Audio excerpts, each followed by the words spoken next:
മടിയന്മാരും എപ്പോഴും ഓൺലൈനിൽ സമയം ചെലവഴിക്കുന്നവരും തൊഴിലില്ലാത്തവരുമായ യുവാക്കൾക്ക് വേണ്ടി ഒരു പാർട്ടി.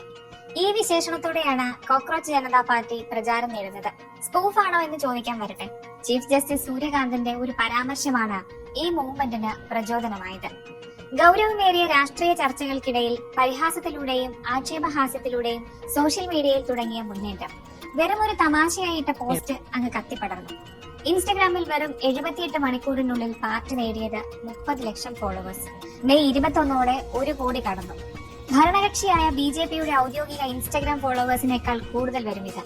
എക്സ് പ്ലാറ്റ്ഫോമിൽ മാത്രം പാർട്ടിക്ക് ഇപ്പോൾ 1.65 ലക്ഷത്തിലധികം ഫോളോവേഴ്സ് ഉണ്ട്. അതേസമയം കോക്രോച്ച് ജനതാ പാർട്ടിയുടെ എക്സ് അക്കൗണ്ട് ഇന്ത്യയിൽ റദ്ദാക്കി.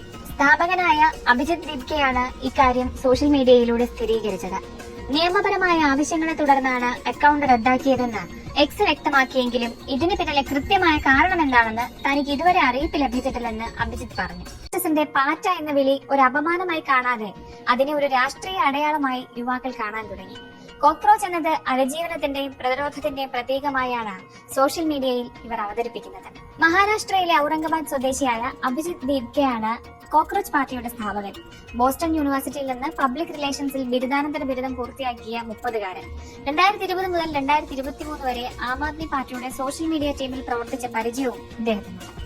ഗൗരവമേറിയ രാഷ്ട്രീയ പ്രസംഗങ്ങൾക്ക് പകരം മീമുകൾ, പരിഹാസം നിറഞ്ഞ സന്ദേശങ്ങൾ, തമാശ രൂപേണയുള്ള മാനിഫെസ്റ്റോകൾ എന്നിവയിലൂടെയാണ് കോക്രോച്ച് ജനതാ പാർട്ടി യുവാക്കളിലേക്ക് എത്തിയത്. നിലവിൽ CJP മുന്നോട്ട് വയ്ക്കുന്ന 5 മാനിഫെസ്റ്റോ ഗൗരവമേറിയ ചർച്ചകൾക്ക് വഴി തുറന്നിട്ടുണ്ട്.